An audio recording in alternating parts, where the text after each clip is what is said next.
Alrighty. We're going to do another critique of Beau the Fifth Column. That I wanted to talk about, It's, but honestly couldn't figure out a way to. It's good content. It's easy content, so I'm going to go ahead and just put out a quick one. I'm sure I'm going to make some more folks angry. I saw another one of those folks who just like, well, Beau the Fifth Column, use facts and logic to own you or whatever. I'm just like, okay, all right. So I'll go ahead and I'll try to make this a short one, relatively speaking. We'll go ahead and let him talk, though.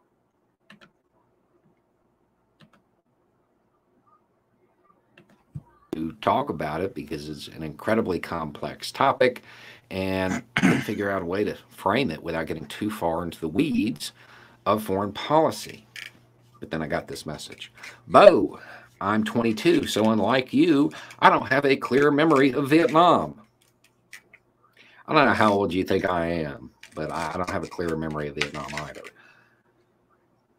I heard you say that the Saigon analogy was a bad analogy, yet I kept hearing people make it. So I started reading. After 30 minutes of reading, I realized it doesn't make any sense. So why do Republicans keep making this analogy? I'd point out now it's not just Republicans. There's a lot of people making this analogy because they've heard it, and there are some superficial similarities. He does make some good points, and I will point those out. But he also makes some he includes a lot of imperialist light sort of stuff. So yeah, let's go ahead and listen to this. But that's not the question. The question is why? Why was this analogy made? Because they wanted feelings, not facts. They wanted to evoke emotion. This general concept and theme that existed in the 1980s, they want to tap into it. And they want to tie Afghanistan to Vietnam. Okay, so if you don't know, there's a whole bunch of reasons it's not a good analogy. The easiest one to point to is a timeline. Okay, let's just start with this. Direct military involvement in Vietnam ended in 1973. Troops out in March of 1973. If you were to type into Google Vietnam troop levels by year, the chart would end in 1973. Saigon fell in 1975. That alone should tell you there's probably some pretty significant differences between the two. But all right, so he is correct on those points. What I will say, though, is what he's leaving out is the comparison of the corruption that occurred not only in Afghanistan, but also in the South Vietnam. Immense amount of corruption that occurred. The we saw, of course, the infamous photo of the South Vietnamese general who shot the suspected NVA guy in the head with a revolver. So there are comparisons to be made, but this guy is going to promote more of his imperialist light sort of nonsense. So let's go ahead and continue. They want to make it look as though Afghanistan was a military defeat, not a political one. They want to make it look as though it was a military defeat so they can tap into the kind of emotion that existed in the 1980s and early 90s. You may not remember it. Well, I know you don't. But if you go back and watch movies from that time, there's a whole bunch of them where they find a way to go back to Vietnam and get even. The general idea was that we could do it. Yes, we have seen the Missing in Action series of movies from Chuck Norris, or the Rambo series. Yes, which of course also alludes to Afghanistan. So there's another connection. But yeah, go ahead. Do it. We go back. They're going to let us win this time, sir. It was there. They want to make Afghanistan look like a military defeat rather than a political one. We didn't lose the war in Afghanistan. We lost the peace. So we get some big brain stuff here. And we're gonna get a bit of American chauvinism here. So let's hear it. The strongest evidence of this is the fact that in order to effect a withdrawal, we had to send troops into the country because we didn't have enough troops there to secure a pretty minimal amount of space. Why? Yeah. Because the fighting was kind of over. It wasn't over. It still existed, and we'll get to why. But the real war part of it, well, that was done. We were fighting the peace. Okay. But if we acknowledge that we lost the peace. So he's kind of giving the G.W. Bush argument here, where it's just like, yeah, mission accomplished, bro. This is kind of, I mean, maybe I'm being bad faith when I say it's George W. Bush level type stuff, but very bad faith in my opinion. Rather than lost the war, that it was a political defeat rather than a military one. That raises a lot of uncomfortable questions. So we want to avoid that discussion. Okay, so the United States, it's incredibly powerful. Militarily, there is not a country on the planet that can stand up to it in open conflict. Not one, whichever one you're going to say, it can't. China, Russia, combined. You know, the thing is, I mean, this is, here we get, you know, I see the chauvinism here, which is just like, yeah, America has the greatest military in the world. That's a matter of opinion. Yeah, in terms of technology, okay. But the thing is, though, it also comes down to morale. Now, you know, go ahead, though. Let's continue. We'll go ahead and talk about this a little bit later. Let's see what he says. Okay. There is not a country on the planet that can meet the United States in open conflict. So wars are over very quickly. But because other countries know they can't meet us in open conflict, the peace becomes a little fuzzy. There's a lot of low-intensity conflict that goes on along the way. Because of that, the United States really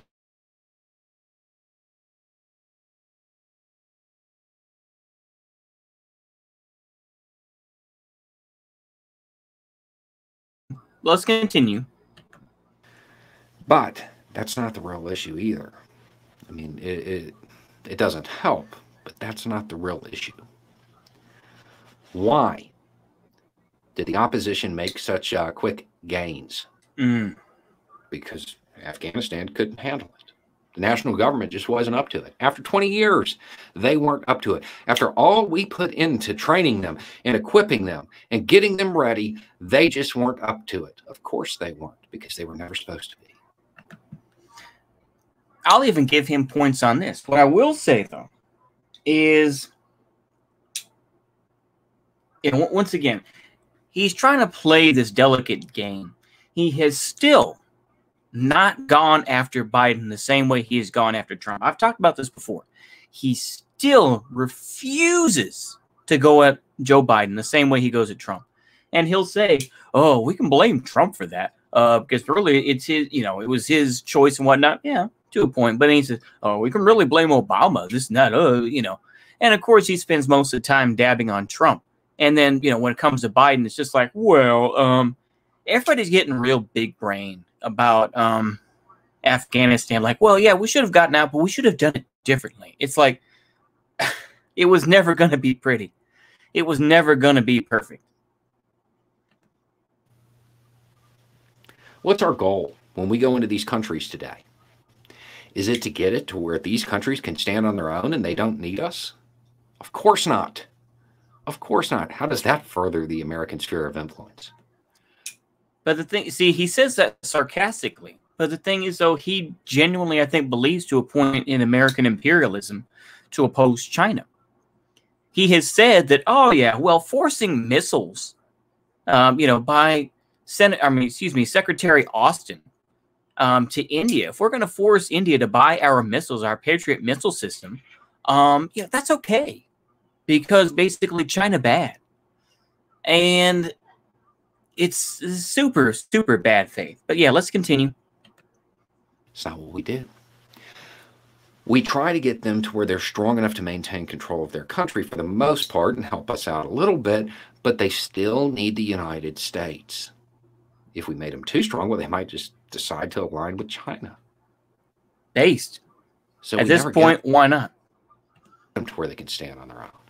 And then when we leave, they collapse. Why? Because we never got them to where they could stand on their own. See, the thing is, I've said this before and I'll say it again. He is a great actor. Beau of the Fifth Column. Justin King is a great actor.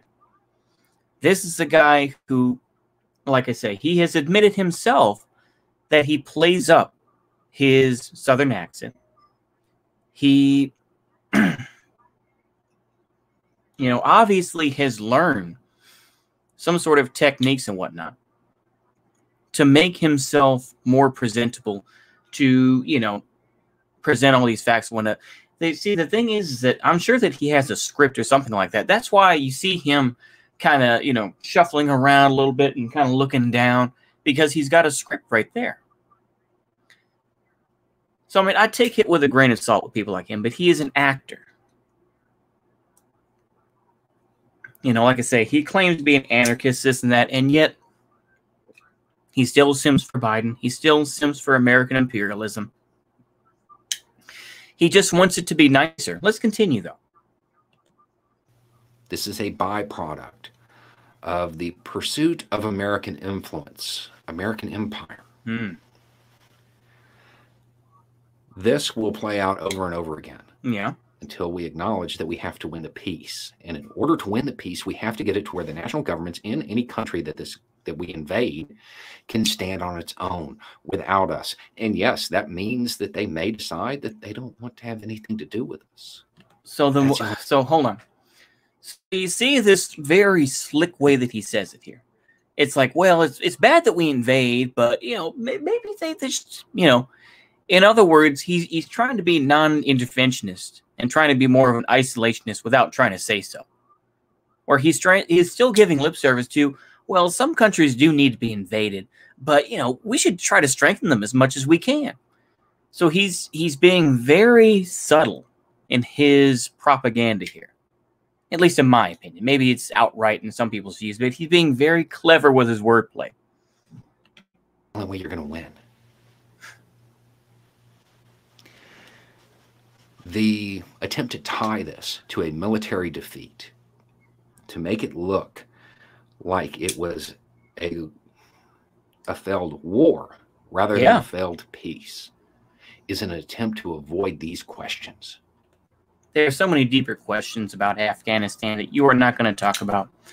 Whether it is something that people will bring up constantly, which is the practice of bakabazi, which, look it up yourself, I'm not going to explain it. The corruption, the opium fields that were being protected, or the poppy fields that were protected by U.S. troops, the death of people like, I can't even think of his name now, I apologize. But anyway, the football star who became a United States Army Ranger, the, Chief Gallagher of the Navy SEALs, and all the terrible shit that he did. And I know people are going to say, oh, that's not a fair comparison, and you're just gish galloping. I'm sure people will say that, and yeah, I am to a point. But the thing is, though, I consider it more of a Katyusha sort of, people need to, like I say, we need to look at the larger issues here of what happened in Afghanistan. And people like this, he's not willing to. He's just like, well, we should have done peace, bro. The United States doesn't operate that way. They simply wanted to use Afghanistan and take what they could from it. And now, of course, China is going to come in, and they're probably going to take advantage of Afghanistan and give jobs and whatnot. And, who knows what's going to happen, what the Taliban is going to let folks do. But the thing is, though, the Taliban did something that the United States wasn't willing to do. They took the guns away from ordinary people. They took away the guns from ordinary people to say, hey, you're not going to have those anymore. You don't need them. You're protected by the Taliban now, baby. Why don't you give us that old SKS there? Why don't you give us that old, AKM that you got there from 1972? Give that on here, Why don't we, you're protected by us now, Because if we start asking ourselves this, we have to adjust all of our foreign policy. Politicians have to change their talking points. None of them are going to be able to say, well, I'm part of the party that wins wars, which that in and of itself is funny because historically speaking, the United States doesn't win wars that have been politicized. By the nature of the way the United States works, there has to be a united front. If it becomes politicized, divided, we don't win them.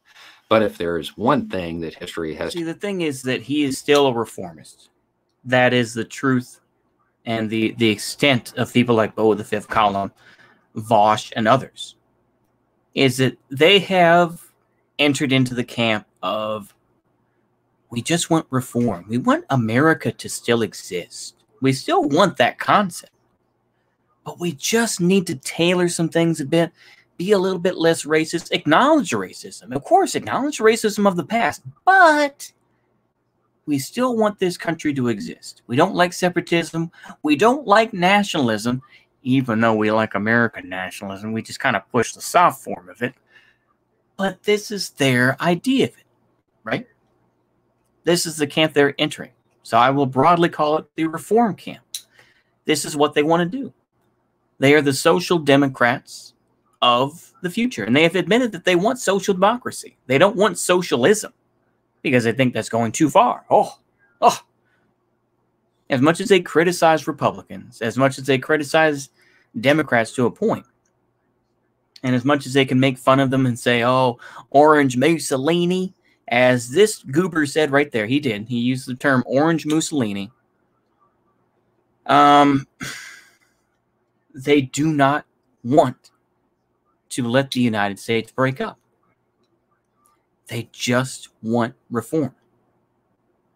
Now, if that's what you want, okay. But, you know, if it's too dirty to save, it's like, you know, it's like saying, you know, we got this old jalopy of a car, this and that. You know, it burns through, you know, a gallon of oil a month. You know, should we keep it? Most people would say, no, it's time to toss it. Maybe I'll sell off different parts and whatnot. But no, in general, it's not worth saving. But, you know, people like this will be like, just because this car is broken down, you know, just keep using it. It's the same thing. Why not? Who cares if it's this and that, right? Maybe that's a bad analogy, but nonetheless, let's go ahead and continue. Taught us is that we don't learn anything from history. This idea of we lost... You need to take your own advice and realize that reformism is not going to work. But go ahead. War in Afghanistan. And therefore we need to blame this politician, this general, this national government. This goes beyond failed strategy to failed doctrine. And the way the United States behaves overseas. I don't disagree, but the thing is, though, that you are still promoting the U.S. as an entity, which is wrong. There's no point in trying to salvage the United States as an entity. You are trying to do that. You are simply pushing imperialism light by saying, if we were just more peaceful, you know, the things would be better. It will never happen.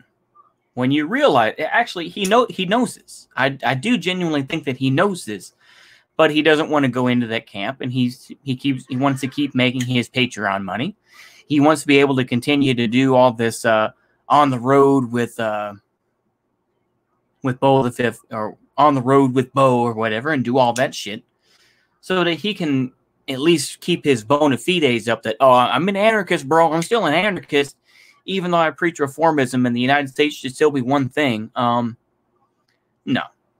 And I know people are probably going to say, oh, the Fifth Column, isn't that? He's a true anarchist. He just has to say these things on YouTube. Get fucked. He wants to keep making money. Because his wife, being a nurse, probably isn't cutting the mustard. Attempting to maintain spheres of influence by keeping other countries weak. Yeah, I don't doubt that. But that's called imperialism. That's called imperialism. When has it ever worked in any other country? When has it worked differently, bro? When? Please tell me. Please tell me when that has ever worked. Do you think that Germany wanted a strong Poland when they took over? No, they didn't. Do you think that Napoleon wanted, you know, a strong whichever, right, area? No. he doesn't want to use the term imperialism because he knows better. So he's pushing imperialism light, where it's like, let's actually help people without being too exploitative. That's basically what he's saying right now. We wanted the national government in Afghanistan to be just strong enough to do what we told them. Yeah. When we left, they weren't. This is a comparison that people would say about, education in the United States. They want people to know just enough to do their job.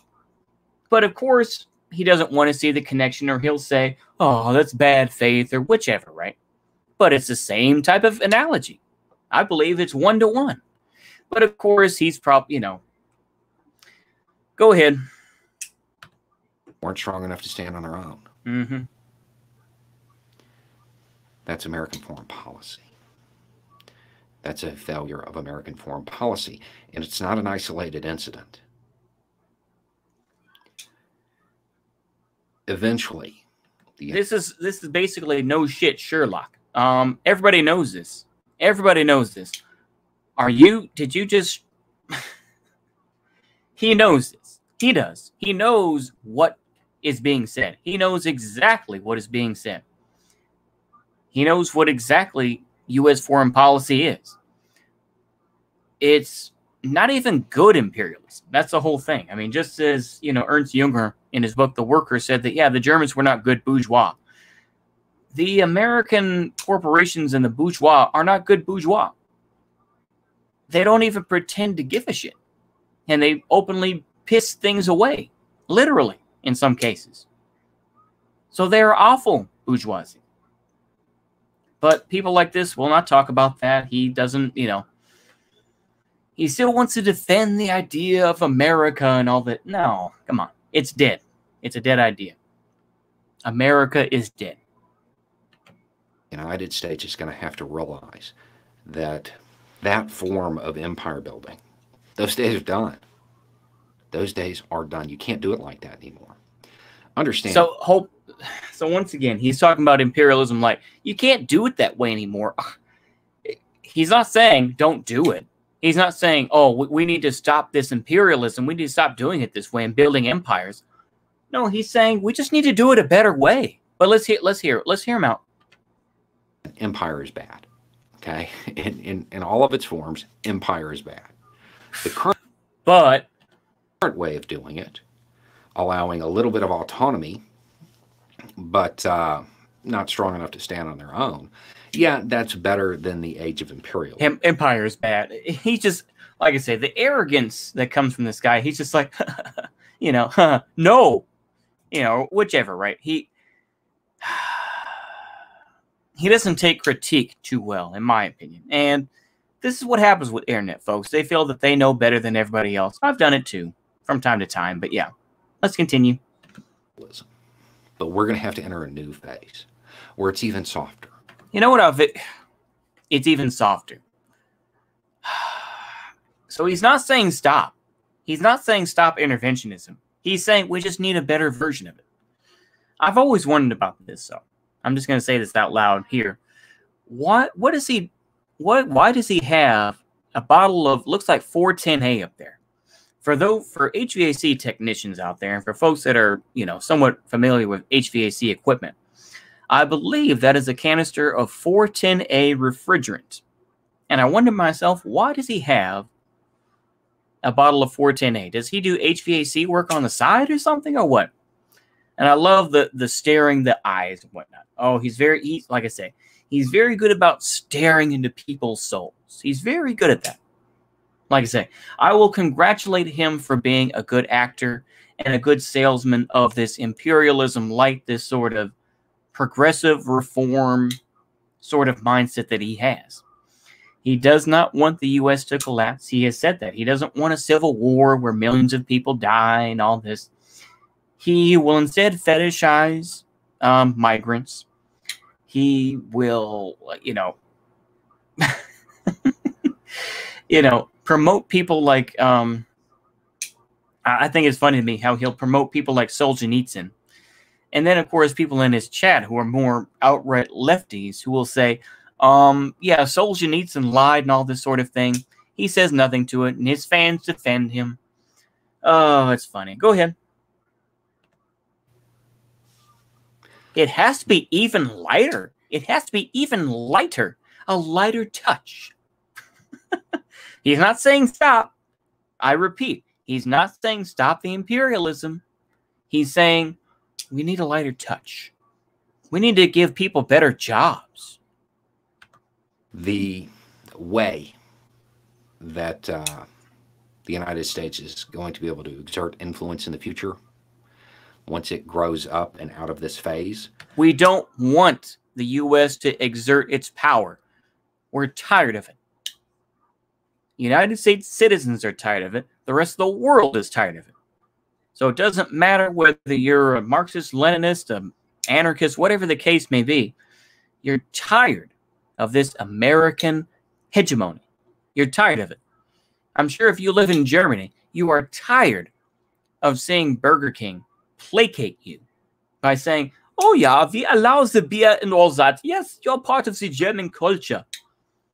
No. Burger King came from Florida. You know, it's the same thing with McDonald's. I'm sure the Chinese to a point are like, no, get this fei hua out of here. No. Get this McDonald's crap out of here. That's our form of imperialism. It's basically Mick-imperialism. I'm sure people have used that phrase, but, you know, I'm just going to say it here.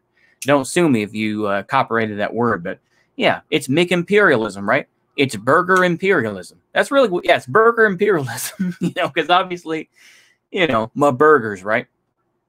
Let's continue. Is going to be by helping countries develop to the point where they can stand on their own. Not... Oh, please. This is still imperialism light, isn't it? It's just imperialism light, where it's like, you know, you still have to be...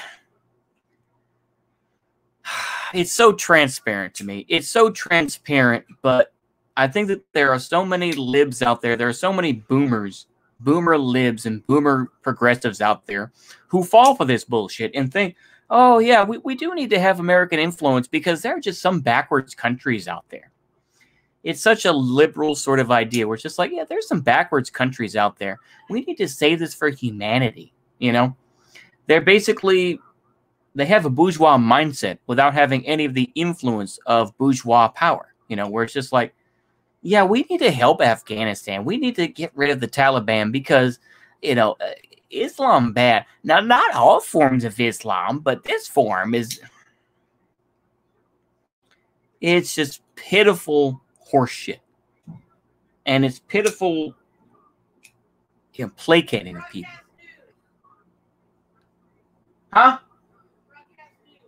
Okay. To the point where they're so weak, they're dependent on the United States. What's that?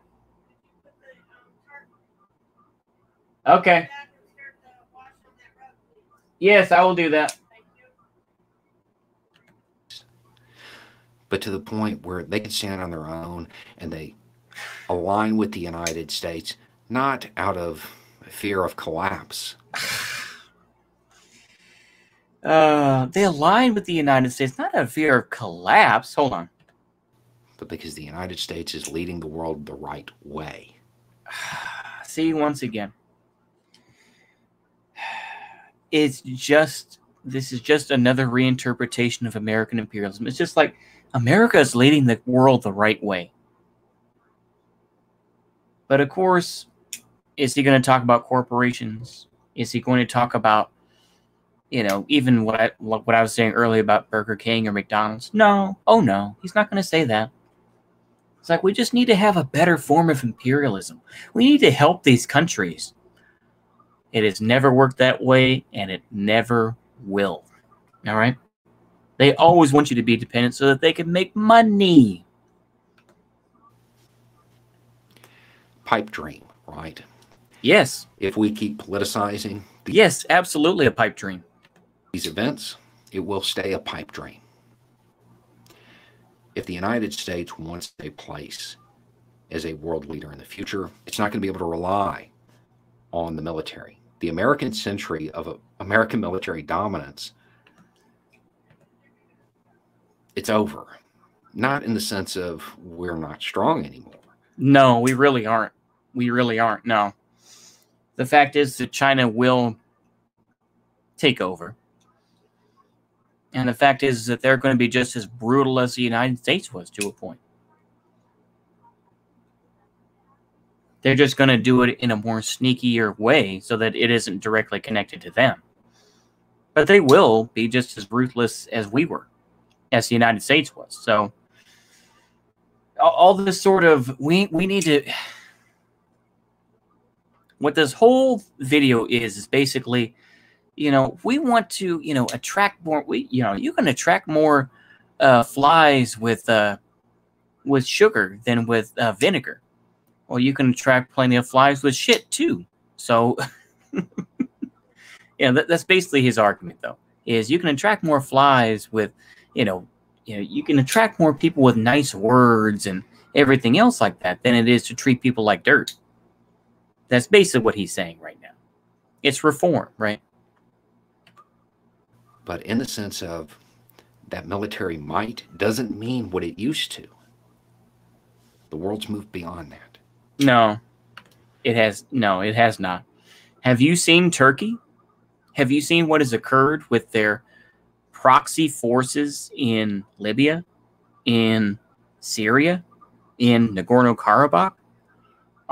No, that's not true at all.